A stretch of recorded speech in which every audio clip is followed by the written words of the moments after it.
Namaste, Saraswata Devi Gauravani Prashadane, Nardashesha Shanjivani Pashatadesha Tarane, Sri Krishna Chaitanya Prabhu Nityananda, Sri Advaita Gadadhar Saraswati Gauravata Govinda, Hare Krishna, Krishna Krishna, Hare Hare, Hare Rama, Rama Rama, Hare Hare. Pray from Srimad Bhagavatam, chapter 22, verse 1, Sri Sukha Uvacha, Sri Sukha Uvacha, Prayuscha Devodasa, Shavanas Tatsuto Nrapa, Sudasa Sahadevota, Somako Jantu Janmaka, Sri Sukha Uvacha, Sri Sukha Uvacha, Sri Sukha Uvacha, Mitraya Devodasa,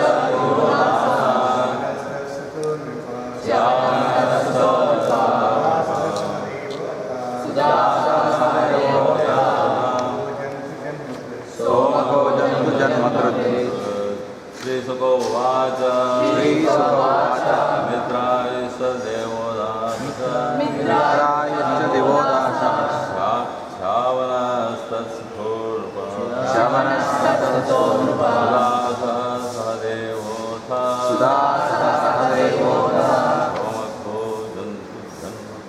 Somako Jantu Janmaka, Sukha Uvacha, Sri Sukha Uvacha, Mitrayusha Devodasa, Mitrayusha Devodasa, Shavanas Tatsutorpa, Shavanas Tatsutorpa, Sudasa Sahadevota, Sudasa Sahadevota, Somako Jantu Janmaki, Somako Jantu Janmaki, Sri Sukha Uvacha,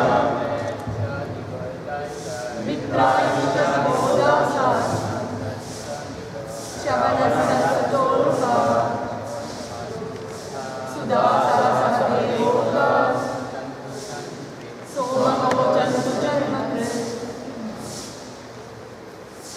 Sri Sukha Uvacha, Sri Sukadeva Goswami said, Mitrayo,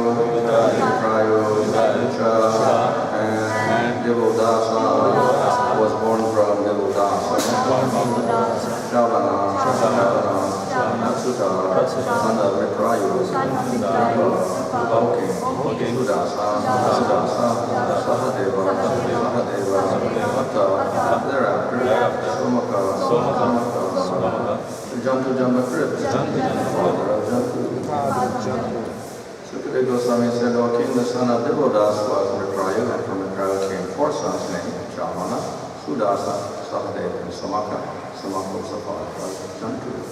Somaka had 100 sons, of whom the youngest was Prishata.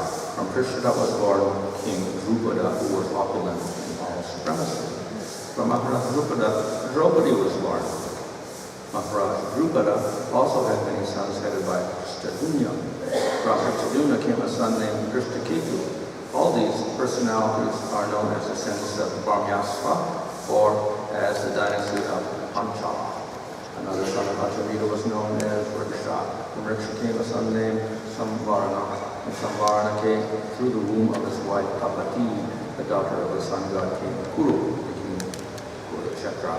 Kuru had four sons, Parikshit, Sudanu, Janu, and Nishada. From Sudanu, Sahotra was born, from Sahotra, Chava. From Chavana, Kriti was born. The son of Kriti was Uparichara, Vasu, and among his sons headed by Brihadarada were Usamba, Matsya, Pratyabhra, and Shaipa. All the sons of Uparichara Vasu became rulers of the Shaivi state.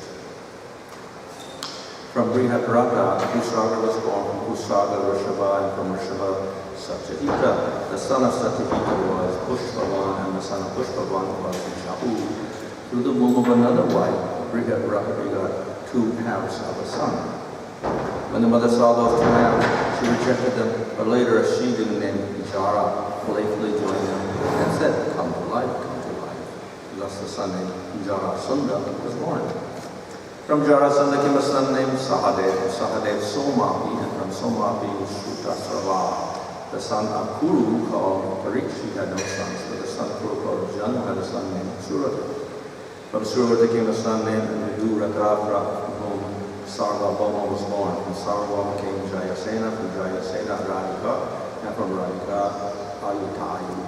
From Ayutayu came a son named Akrodana, and his son was Devatiti. The son of Devatiti was Riksha, the son of Riksha was Dilupa, and the son of Dilupa was Pratipa.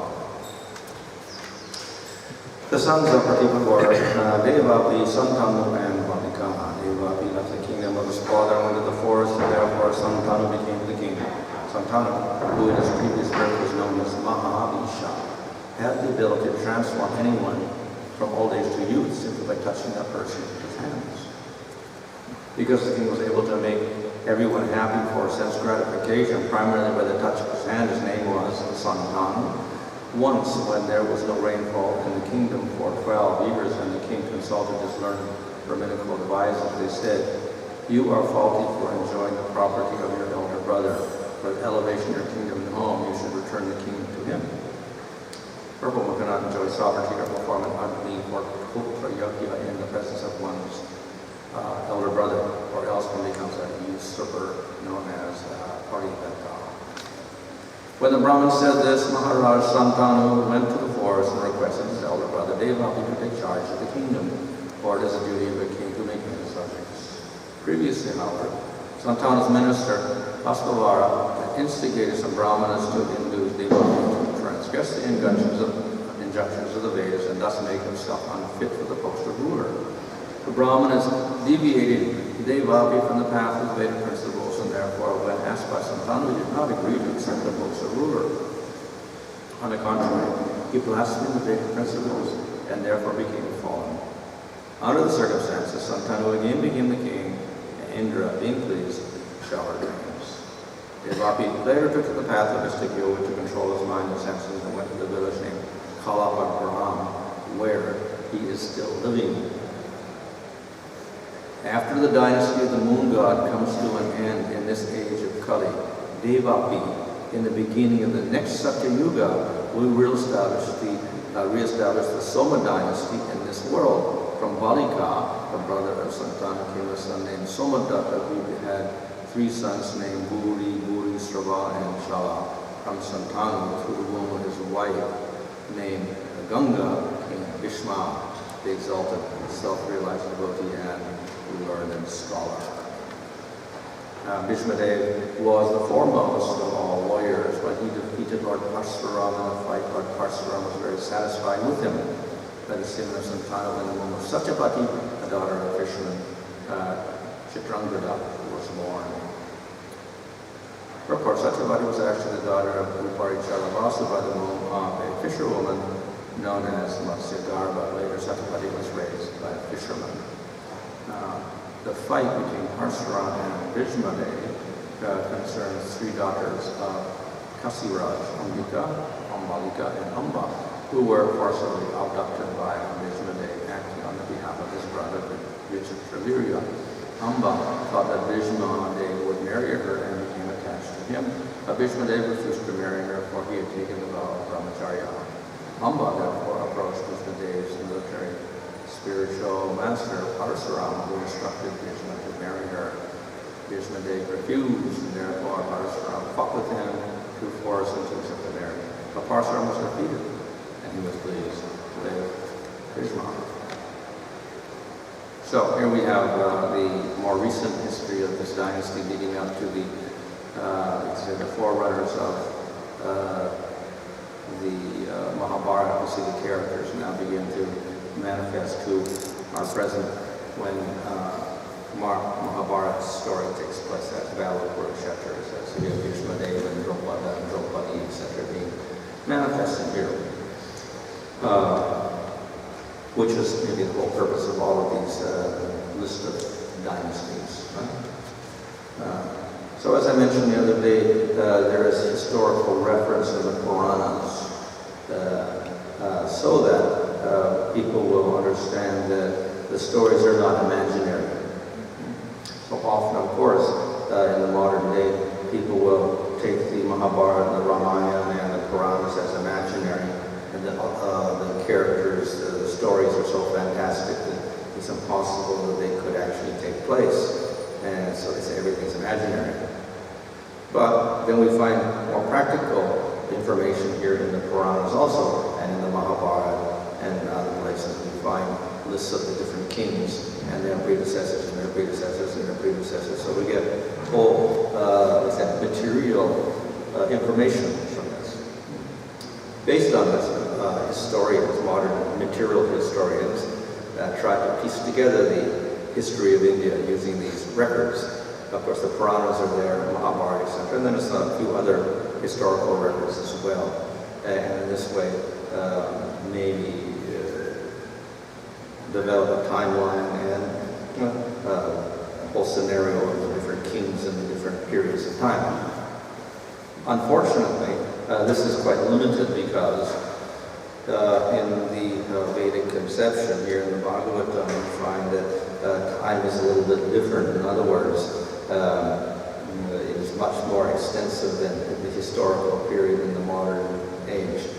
So, let's say history and the human civilization is maybe 5,000 years old according to modern history. Whereas we find that that's only the beginning of Kali Yuga, more or less. End of Dwapara Yuga, beginning of Kali Yuga. And before that, we had so much, we have the other yugas, and before that another whole cycle of yugas, and before that another cycle of yugas. So that actually, though Ramchandra here is traced in this particular canto also, in the Sun dynasty, that was for over 16 million years previously. And Parsar was actually before that, another 8 million years before that. So very, very long periods of time right here, which are not, let's say, credible to modern history, because the conception is that civilization only began maybe 5,000 years ago or whatever. So, in any case, the whole conception of time and history is different in the Vedic literature. Of course, the modern lineage can be traced to some degree, so we can get some knowledge through this of the, let's say, the descendants of Kali Yuga itself, leading up and after Krishna, for instance. We'll find immediate lineage could be traced up historically, back 5,000, 6,000 years or something like that. So there is some credibility as far as things like this are concerned in terms of dynasties. The other method, perhaps, of verifying events in these works is through astronomy, because often astronomical configurations are mentioned in the Mahabharata, Bhagavatam, and other literatures. So based on that, some of those configurations only occur periodically, some every several hundred years, or every 1,000 years, or whatever like that. So based on that, there's a method of calculating backwards from the present into the past and see how many years have passed since those constellations were in the sky at that time. Of course, periodically they do again, so they can multiply that, whatever period of time, by multiples of that and come up with some credible sort of date. So some historians use that method also, astronomical information in the Puranas and even in the Vedas to calculate the age of those particular works. This, of course, again, is material, but it also gives some sort of credibility, at least in modern eyes, to the age of these works, that they are quite ancient. And of course, even historically speaking, or scholastically speaking, scholars consider the Vedas to be very, very old, the oldest, probably the oldest literature in the world. Of course, they're saying, okay, it's 5,000 years old or whatever like that, the Veda, and other Vedas were produced after that. Anyway, even by taking modern scholastic methods, we find that they're, relatively speaking, compared to other cultures, that the Vedas and the Vedic literature and the events that took place quite in ancient times. So, on the other hand, of course, for us, we also view this as not very ancient at all. This is actually modern.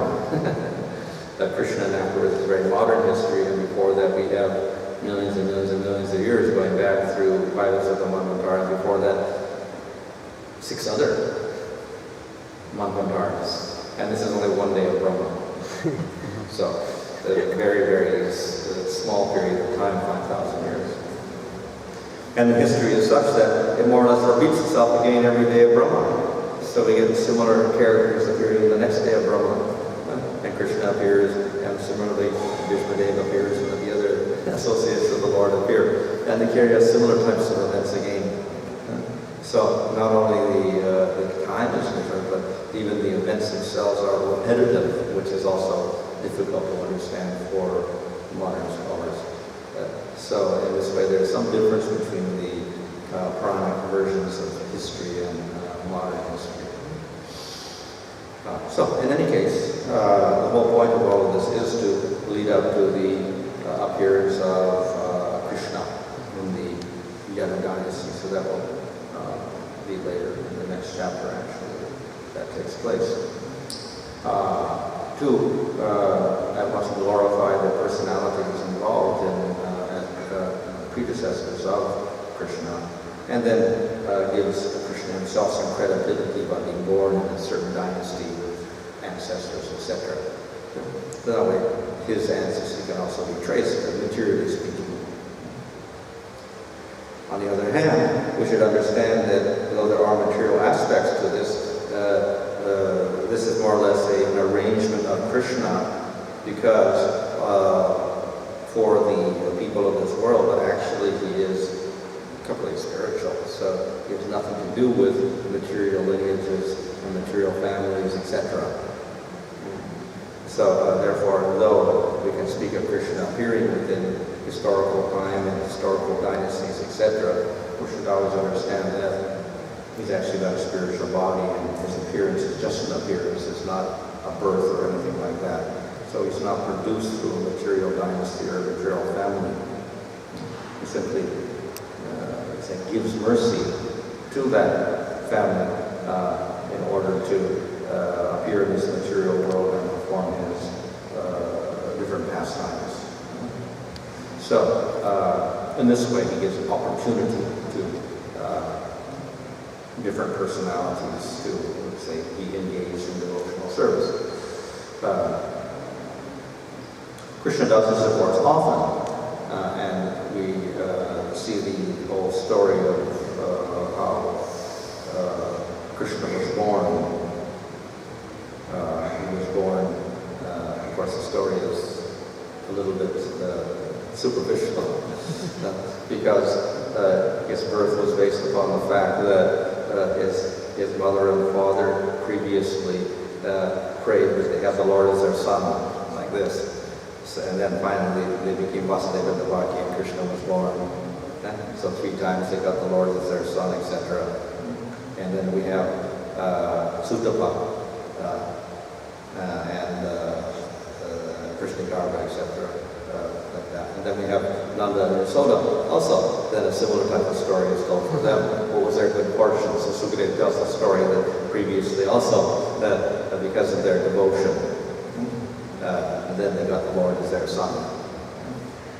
And of course, Brahma is involved in here, giving blessings so that they can have the Lord as their son as well. So, all of this actually is just an arrangement of the Lord to engage people in devotional service. So in the commentary on this story, Jiva Goswami says, actually, Krishna doesn't have to be blessed, or even the parents don't have to be blessed to get Krishna up here at all. It's the opposite way around. Krishna is actually giving blessings to Brahma by having him do different actions to involve him in the pastime. That's his mercy, that he gets involved in the pastime indirectly of Krishna's birth. And this is a blessing to Brahma when he does some devotional service. So in this way, he engages them. Or another example is given of Nanda calling the Brahmins to give blessings to his child. But Krishna doesn't need any blessings. But through this, the Brahmins get blessed because they do service for Krishna. So they get blessings in that way. So in this way, Krishna is very clever to make different arrangements. And at the same time, engaging them, keeping them devotional service. he creates an appearance of being a normal person in this material world, which is part of his pastime when he's born as Krishna. So therefore, we should never think that all the arrangements that come about here and are mentioned here are material at all. That it's the will of the Lord that everything takes place, and that through this, Krishna actually is simply giving blessings to everybody else related to the whole dynasty by his appearance there. So, and at the same time, he is eternal. So nobody causes him to appear in the material world. So as Bhagavad Gita says, that he comes by his own energy, Atma Maya. Maya means his energy, or his mercy. And it's Atma Maya, his own decision. It's not that somebody makes him appear in the material world at all. Except that the Lord is under the control of the devotee. So in that sense we can say the Lord appears in the material world because the devotees request him to appear. So this actually is not so much the request of Brahma and the Devatas. That's also there in the Bhagavatam and Canada, how they request the Lord to appear. But that is not the real request. Because they're not the greatest devotees. So the real request is the devotees who are longing to see Krishna and associate with Krishna in his pastimes. That request is the one that Krishna listens to. So, because the devotees are eager to partake of pastimes with Krishna in Vrindavan, in Mathura, and Dwarka, then the Lord manifests his pastimes in the material world. Now, of course, we can say, well, Krishna is manifesting his pastimes in the spiritual world already, so why does he have to do this? But that is so. In the spiritual world, of course, we have the Nityasiddhas and the Sadhanasiddhas who got the perfection. They are joining the Lord. But then we have, in the material world, we have those who are approaching the stage of Sadhanasiddha. So what about them? So the Lord gives them an inspiration by appearing in the material world, and they get a chance to directly associate with the Lord and become Siddha at that point. So, because of their longing to see the Lord, the Lord agrees to come into the material world also. So, therefore, the Lord is, you could say, comes by his own energy, but this is also related to the desires of his devotees to perform different pastimes in the material world. So he's under their control, and therefore he manifests himself for that reason. In any case, it's all spiritual. The desire of the devotees is a spiritual desire. The desire of the devotees is to participate and serve the Lord. So that is part of prema, which is Srup Shakti of the Lord. And the Lord, on his part, of course, is only involved with his desire to serve his devotees, which is also part of his Srup Shakti, Hladini Shakti, etc.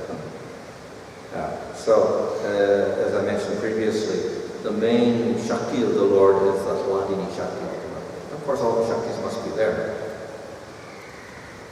But the principal Shakti of the Lord, which generates all of the different pastimes in the spiritual world, all the different forms of the Lord in different lokas, is the Hladini Shakti. That's the essential nature of the Lord, bliss. And that bliss takes expression in Leela. And to perform Leela, we need devotees. So that's why there are so many devotees in the spiritual world. They are also a manifestation of the Lord's bliss. So as I mentioned previously, the Hladini Shakti is also part of the devotees in the spiritual world. If one gets bhava and prema, then Hladini Shakti manifests in the devotees. And of course, then it's eternally manifest. So therefore, that essential part of the Lord, his bliss, becomes manifested within the devotees also. So we have the Lord with his Hladini Shakti, and we have the devotees with the Lord's Hladini Shakti. And then there's an interaction between the Hladini Shaktis. That's how we get the bliss of the spiritual world. So the Lord, therefore, is never separated from his devotees. He is very, very attached to his devotees. And because of that, that the spiritual world is eternal. The devotees stay there eternally, and they eternally perform pastimes there.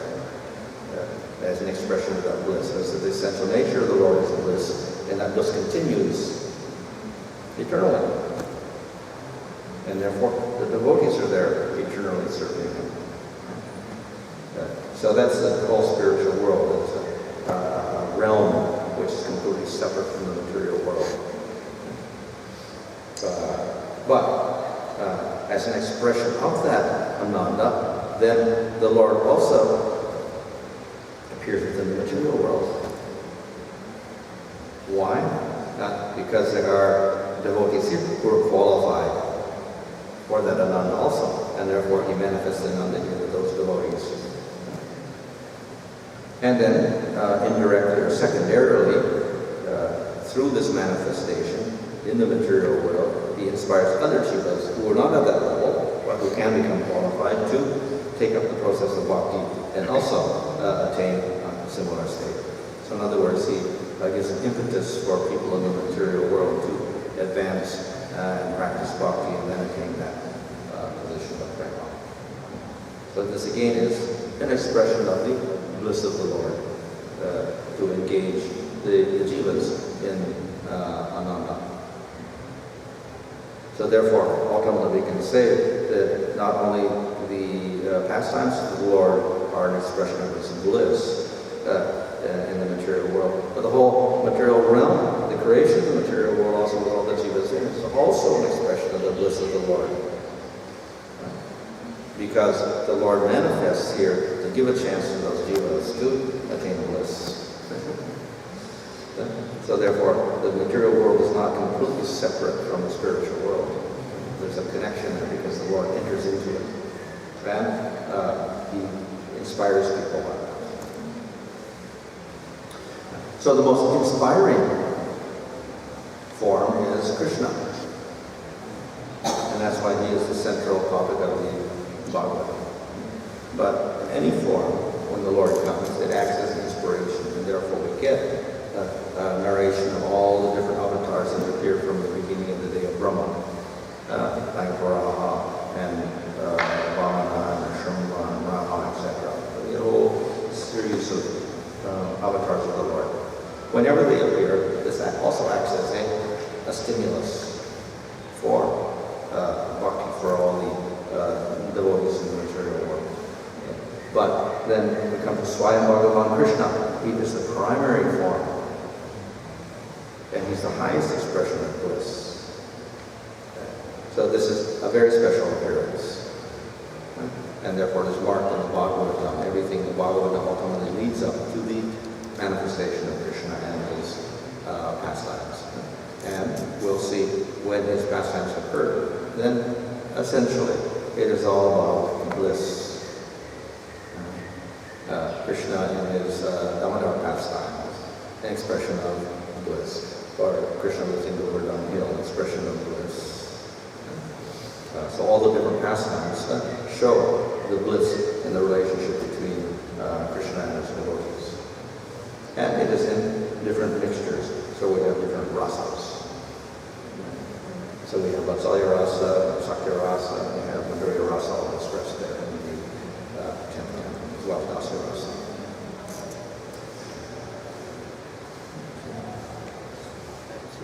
Get in the Bhagavatam this appearance of Krishna and Bhagavan. Remember the heroes?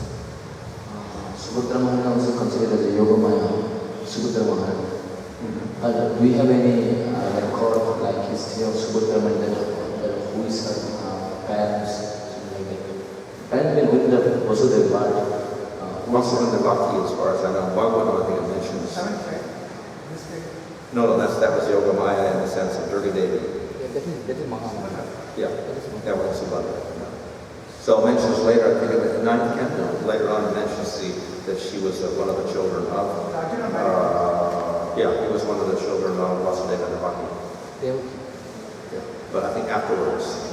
He's obviously younger than Krishna, so it has to be after they were released by Kamsa or something. So I don't know, it doesn't say, it doesn't give any details. It also doesn't mention she's Yogamaya as such either, because Yogamaya usually is specifically mentioned as Purnamasi and Vrindavan. So Yogamaya maybe not, I don't know. But then Yogamaya is also a very general term for the Shakti of the Lord, and sometimes it means Durga Devi. So we have to be careful with that term also. But then Yogamaya and spiritual Yogamaya and Vrindavan is definitely Purnamasi. Who functions in Dwarka, etc. That I don't know. Maybe in the Dwarkas there is devotees for the Dwarkas there is devotees. So for the past maybe Yogamaya appeared there in Dwarka. Well, definitely she's there in any case, all Krishna's pastimes. It's not specifically mentioned that Yogamaya is Subhadra.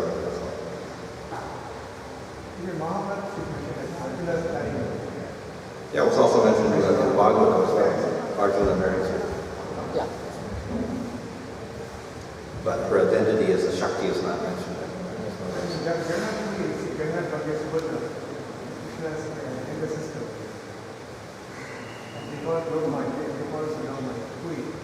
Usually they call her Yogamaya. I think they call her Lakshmi. I think they call her Lakshmi. Subramani called Lakshmi. Something like that, yeah. I don't know. There's a little confusion there, but I think they identify her as Lakshmi even. I'm not sure, but possible. Expansion of Lakshmi or something. Maharaj, Nanda Maharaj and Yashoda Maya is eternal. Does it mean that the same Jiva takes up the position in all the universes in the past and happens? With all the Same Jiva, like Nanda Maharaj and Yashoda Maya is eternal. yeah, they are eternal. Yeah, so which means a same Jiva takes up that role in all the universes in all the past times. Okay. No one becomes them. So when a practicing devotee, a jiva, a sadhana siddha, when he aspires to become a parent of Krishna, then he has to enter into either of them. No, they become elders in Braja. Okay. Elder Gopas and Gopas, like the fathers and mothers of the cowherd boys. That's their position. They can follow. It's like they can follow the Mother Yashoda and this. Yeah, so that the elders, and they have a soluble relationship with Krishna. What about this? In fact, they get Krishna as their son for 1 year also, but Krishna Brahma becomes all the power boys, so they actually get him as their son for 1 year. Do you have any record of like when you see this Nanda Maharaj and Yashoda was praying Supreme Lord to get Krishna and blessed Lord as their son. Is there any record of this? Well, in the Bhagavatam, the previous birth, they were with Drona and Dara. Yeah, Drona. Okay. Yeah, and then they prayed, and then they were devotional, and then in this lifetime, then they became Nanda and Yashoda.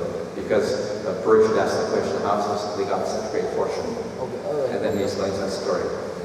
But then he cuts that story off, and then the next, because it's superficial. And then he goes on to glorify Mother Yashoda in the Damodar in the next chapter.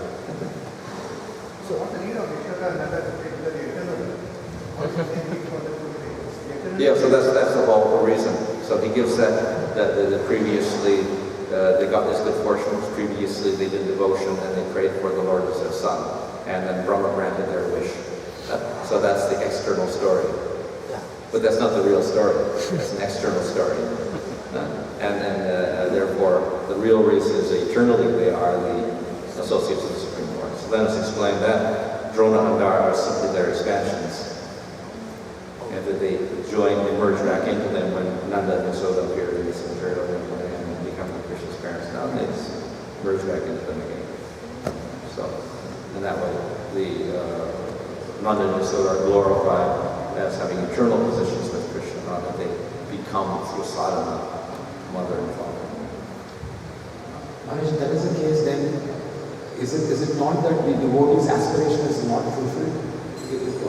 I mean, he wants to be a father and mother for Krishna, and however, since Nanda Maharaj and Yashodama is eternal, and he takes up the elderly Gopas and Gopis position. And is it not of unfulfillment of the aspiration of the sadhana siddha that to be a parent of Krishna?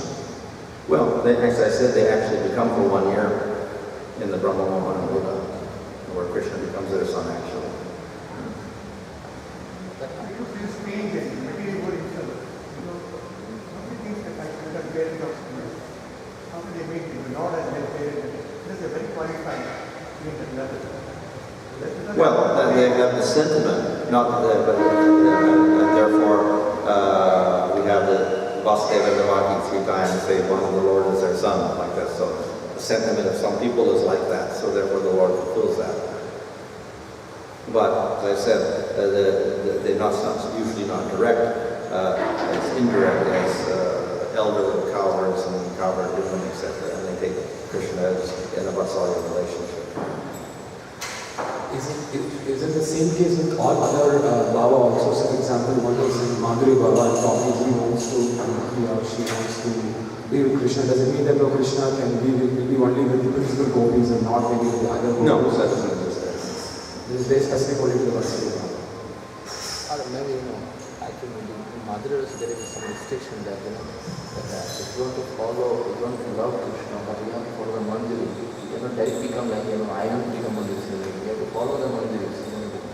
Well, that's a general procedure within our sampradaya to go out and follow the manjaris, but then it is theoretically possible to become a Saki also. But we don't follow that process, but it is possible, obviously. That's why we say the Dasa Dasa. It also mentions somewhere about Srila Bhaktivinoda Thakur becomes Kamala Manjari and Ananga Manjari had to actually take him and hand him over to Lalita Devi or something like that. There was a mention about well, as I said, in terms of sadhana, we do practice in a certain way, and generally we indirectly approach the Lord. So we act through the servant of the servant of the servant in that way. So basically that's how we approach. But as I said, again, theoretically, it is possible to become a Saki also in one sense, but probably it's not in the same category as the major Sakis and ashrams, obviously. As Asadana said, we're quite distant.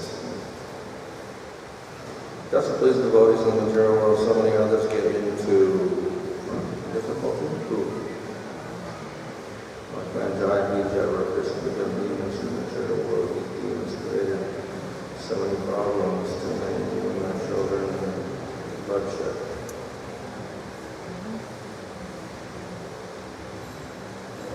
Well, that wasn't Krishna's desire or the Lord's desire. That was Jai and Vijay's desire, actually. That they wanted to fight with the Lord. And therefore the Lord manifested them as demons in the material world to fight with the Lord. So it wasn't so much the Lord. But in any case, this Jai and Vijay story is taken as an incident that does not occur repetitively. Of them falling from the spiritual world. So though there is a Jai and Vijay, every day we'll have a Brahnikasipu demon, etc. It's not that Jai and Vijay fall into the spiritual world every day. So they're actual demons. Born in the material world. So therefore we can't blame Jai and Vijay at all for that, because it's actually a regular demon in the material world. All we can do is blame the jivas and their material nature and their ignorance, so they become demons, that's all.